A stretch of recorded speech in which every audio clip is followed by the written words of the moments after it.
So the self-disciplined mind, I think, would be able to separate that and say, I will worry about that when I need to worry about it. See, I haven't gotten quite there yet. Yeah.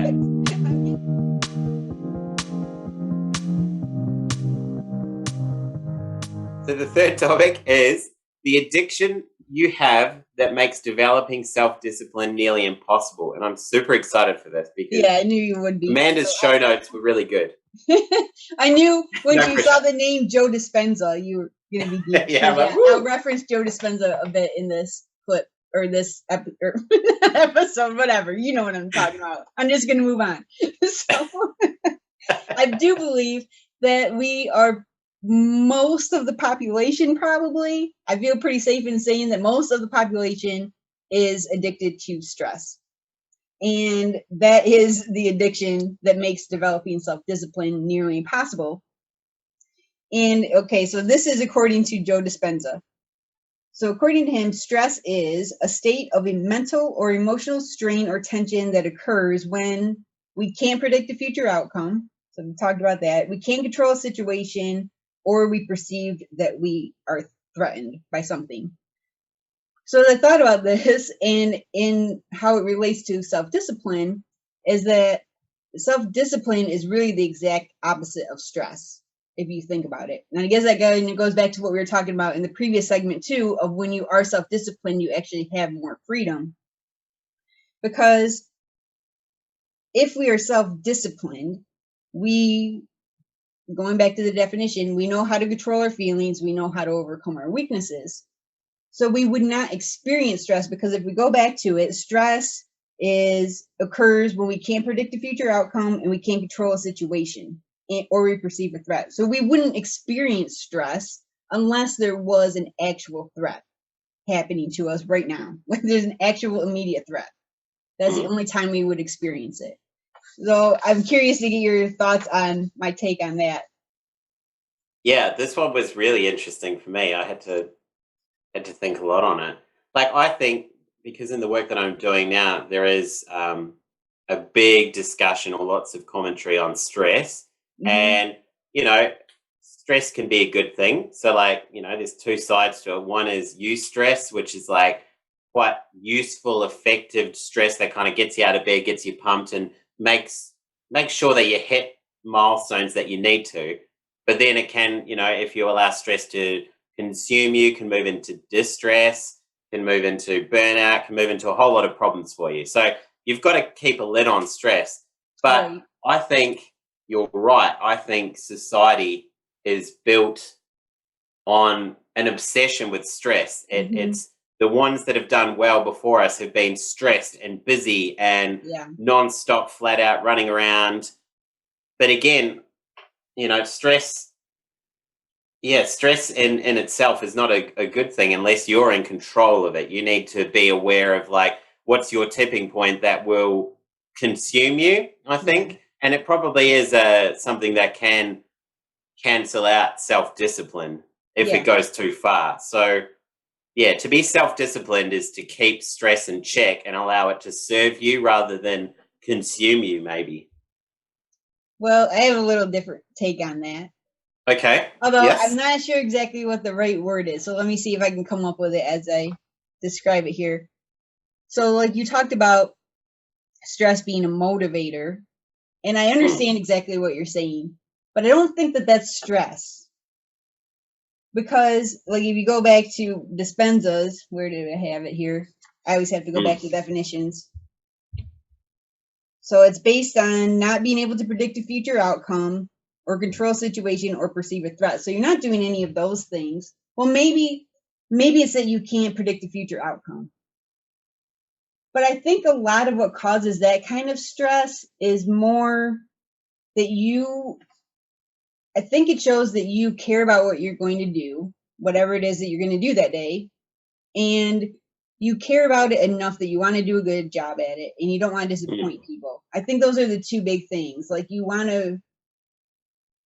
And so maybe it's reframing it and not thinking of it as stress, but then I don't know what you would call it instead. That's what I was trying to think of. because I think automatically when you call it stress, it has a bad connotation to it. Yes. Yeah. But I know what you mean. It's not, but yeah, it's a completely different kind of stress. It's more like, I guess, what like a professional basketball player. Now we are suburban Not in the basketball suburban. players. I don't think we talk about that on camera yet, but Inside joke.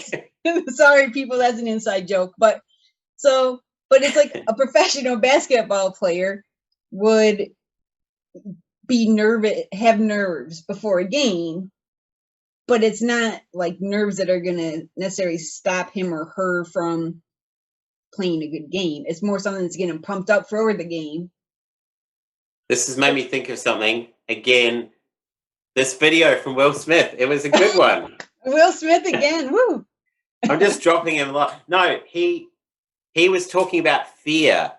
Okay. And he was specifically talking about, the fear that people have in the build up to, say, jumping out of an airplane. Okay. Which I personally would not do. I've got lots of friends that would, but for me, no. No. I would not do that. Okay. I would definitely not do it. But he says, like the build up to that event, being, you have the choice. Before you jump out of that plane, you have the choice to say, no, I'm not going to do this. He's like, but we'll spend a week completely consumed. You won't be able to enjoy your breakfast the morning of the jump. You won't be able to enjoy like work in the build up to it because you're so like worried and fearful and scared. Like, oh my God, what if it goes wrong? He said, but what a complete waste of time, like to be scared of those things, because he said, you have the choice to say no. You're always in control.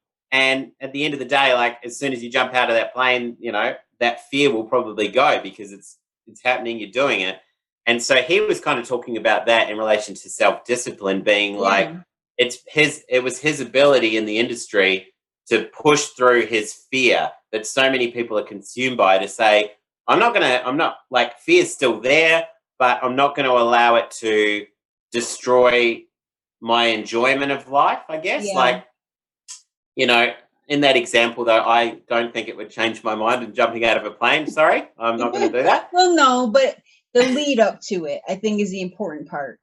Yes. Because there, you're not being self-disciplined because you're not controlling your thoughts and feelings. Because if you were, you would be saying, I don't need to worry about that until I'm up in that plane.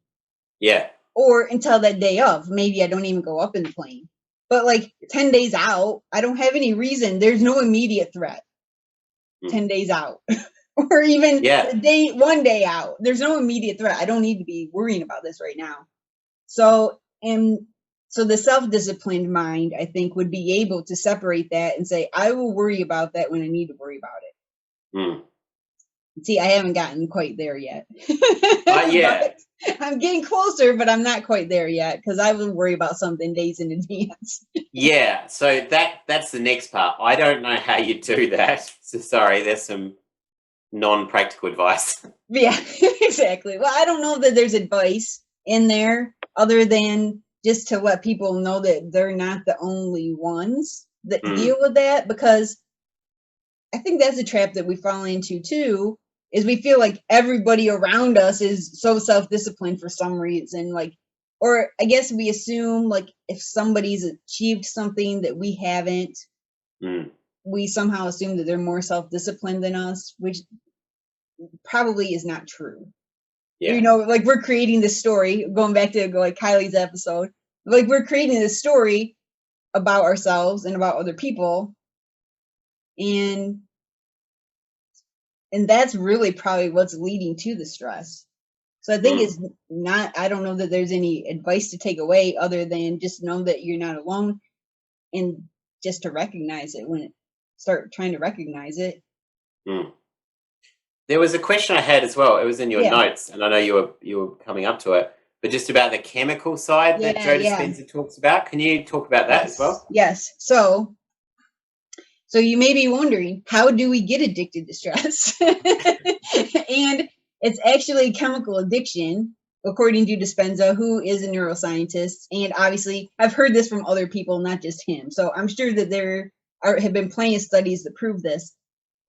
But we end up being addicted to stress because we end up getting so focused on the outside world instead of our own world, or our inner world, I guess, that when we're too focused on the outside world, we try to gain control over it, and we try to make all the unknowns known, and that's just not possible.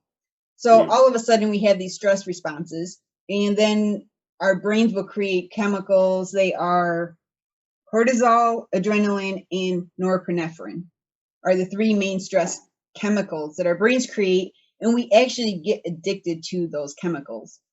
And so I'll read this quote I had from Dispenza because he describes it much better.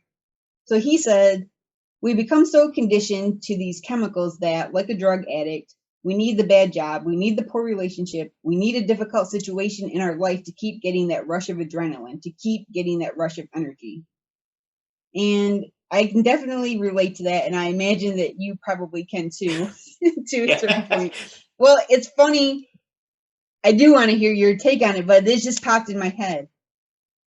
I actually just had this today because I was talking to Adam about this, that I've actually had extra time today because my daughter is gone to her grandparents' house right now. And so I actually had extra time. And all of a sudden I had extra time, and I actually felt kind of stressed about having extra time that I didn't know what to do with that time. Yeah. And so it's like you're so used to being go, go, go. You're always having those chemicals being produced. But then once your body stops producing them, you do kind of want them back. It is weird. I didn't even think about that when it happened. Wow. Oh, perfect. Sorry. Now we're both stressed. That was something to be stressed about because that was an immediate threat. That was you. So you're having withdrawals from cortisol, and you're just like, I'll just knock this over. That was good timing. So anyways, are you having cortisol withdrawals, Adam? Yes. Yes. And I didn't know that until yesterday when I read your notes, and I was like, because I've been like, I'll touch wood again. Yeah. I've been like in such a good place lately. I felt like life's going well. Right. And then I just find myself in a moment of quiet, and my brain's like, right, we need to find a problem. Where's the problem? Yeah. There's problems here somewhere. All right. And so it'll start being like, let's reflect over what's happened this week. Hey, this thing could be a problem. Let's make it a problem. And then it just like builds this thing up. But yesterday I could feel it doing its routine problem cycle, and it's slowly, because it'll start with a little idea and then it'll start to expand it. Yeah. But this time I like saw it expanding, and I'm like, what the heck? No, I'm not going to have a problem. There's no problem here. No, like, that's awesome. And then noticed it though.